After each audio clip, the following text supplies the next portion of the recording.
ಪಶ್ಚಿಮ ಘಟ್ಟಗಳ ಸಾಲುಗಳ ನಡುವೆ ಘಟಪ್ರಭಾ ನದಿ ಪಾತ್ರದಲ್ಲಿರುವ ವಿಧಾನಸಭಾ ಕ್ಷೇತ್ರ ಹುಕ್ಕೇರಿ. ಬೆಳಗಾವಿ ಜಿಲ್ಲೆಯ ಪ್ರಮುಖ ತಾಲೂಕುಗಳಲ್ಲಿ ಹುಕ್ಕೇರಿ ಕೂಡ ಒಂದಾಗಿದ್ದು ಮಹಾರಾಷ್ಟ್ರದೊಂದಿಗೆ ತನ್ನ ಗಡಿಯನ್ನ ಹಂಚಿಕೊಂಡಿದೆ.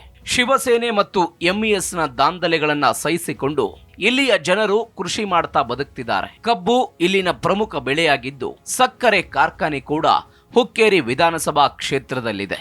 ಆರಂಭದ ಮೊದಲ ಚುನಾವಣೆಯಲ್ಲಿ ಹುಕ್ಕೇರಿ ವಿಧಾನಸಭಾ ಕ್ಷೇತ್ರ ಎಸ್ಸಿ ಮೀಸಲು ಕ್ಷೇತ್ರವಾಗಿತ್ತು. ತನ್ನ ಎರಡನೇ ಚುನಾವಣೆಯಿಂದ ಸಾಮಾನ್ಯ ಮೀಸಲು ಕ್ಷೇತ್ರವಾಗಿದೆ.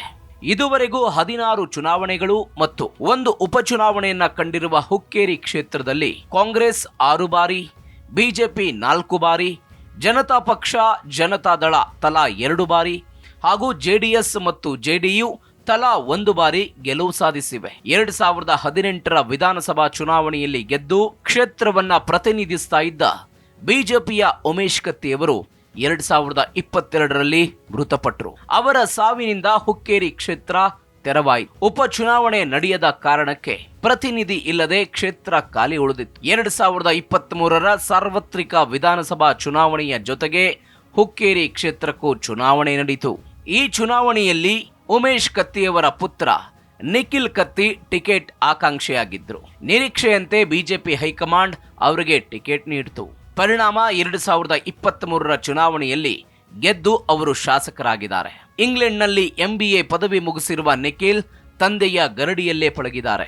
1 ಬಾರಿ ಜಿಲ್ಲಾ ಪಂಚಾಯಿತಿಯ ಸದಸ್ಯರಾಗಿದ್ದರು. ಹೀರಾ ಶುಗರ್ ಕಾರ್ಖಾನೆಯ ಚೇರ್ಮನ್ ಸಹ ಆಗಿದ್ದಾರೆ.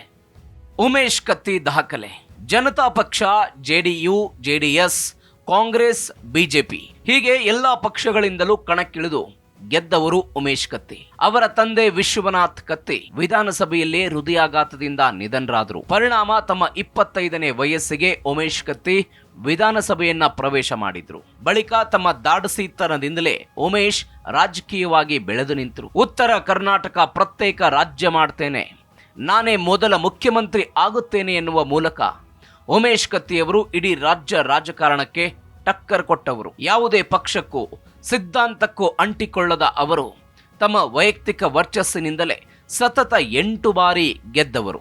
4 ಬಾರಿ ಸಚಿವರಾಗಿ ಛಾಪು ಮೂಡಿಸಿದವರು.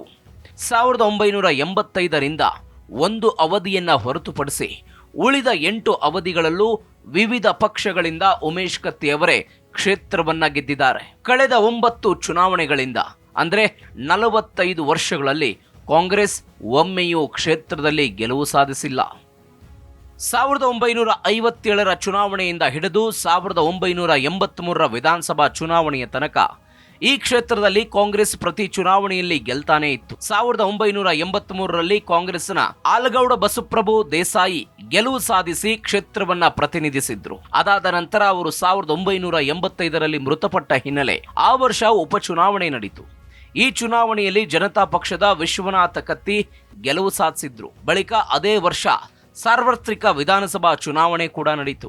ಈ ಚುನಾವಣೆಯಲ್ಲಿ ವಿಶ್ವನಾಥ ಕತ್ತಿಯವರ ಮಗ ಉಮೇಶ್ ಕತ್ತಿ 1 ಅವಧಿಯನ್ನ ಬಿಟ್ಟು 2022ರ ತನಕ ನಿರಂತರವಾಗಿ ಕ್ಷೇತ್ರದಲ್ಲಿ ಶಾಸಕರಾಗಿದ್ದರು.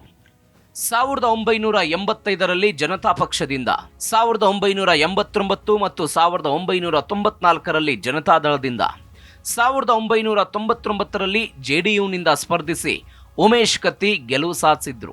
2004ರಲ್ಲಿ ಬಿಜೆಪಿಯ ಶಶಿಕಾಂತ್ ಅಕ್ಕಪ್ಪಿ ನಾಯಕ್ 800 ಮತಗಳ ಅಂತರದಿಂದ ಗೆಲುವು ಸಾಧಿಸಿದ್ರು.